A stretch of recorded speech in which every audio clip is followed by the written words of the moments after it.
Welcome to Nagarathna சமையல். இன்றைக்கி நம்ம பார்க்க போகிறது கருணக்கிழங்கு ஃப்ரை, அதாவது ஏம் எலிஃபெண்ட் ஃபுட்டுன்னு சொல்லுவாங்க. நல்லா பெருசாக இருக்கும்.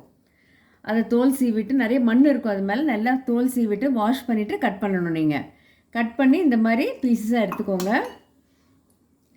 தேவையான பொருட்கள் மஞ்சத்தூள், உப்பு, மிளகாத்தூள், அரிசி மாவு, எண்ணெய், ஃப்ரை பண்ணுறதுக்கு. இப்போ நம்ம வேக வைக்கலாம். இப்போது கருணக்கிழங்கு வேக வச்சாச்சு. குக்கர்லலாம் போட வேண்டாம், தண்ணி ஊற்றி சும்மா வேக வைக்கலாம், ஃப்ரெஷ்ஷாக இருக்கிறதுனால. ஸோ கருணக்கிழங்கு எடுத்து போட்டுக்கோங்க. ஒரு பாத்திரத்தில் உப்புத்தூள், மஞ்சத்தூள், மிளகாத்தூள் தேவையான அளவு, அரிசி மாவு கொஞ்சம், எல்லாம் போட்டு கையில் மிக்ஸ் பண்ணிக்கோங்க. தண்ணியெல்லாம் எதுவுமே ஊற்ற வேண்டாம், ஏன்னா நீங்கள் வேக வச்சு எடுத்து மிக்ஸ் பண்ணுறதுனால ஃப்ரெஷ்ஷாக அதுலேயே தண்ணி இருக்கும் உங்களுக்கு. இப்போ நம்ம ஃப்ரை பண்ணலாம் வாங்க. அடுப்பு பற்ற வச்சு ஒரு ஃப்ரை பேன் போட்டுக்கோங்க.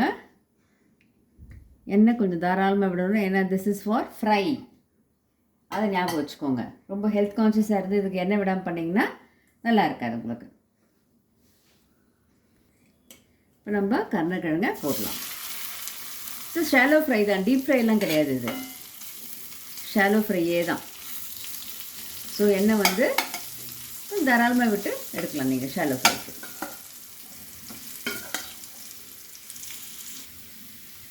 செவந்துருக்கு.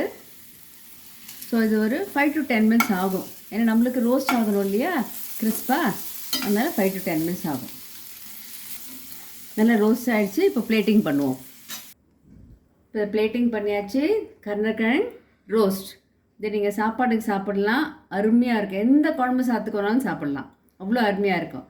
லைக் பண்ணுங்கள், ஷேர் பண்ணுங்கள், சப்ஸ்கிரைப் பண்ணுங்கள் நாகரத்னா சமையலுக்கு. தேங்க்யூ.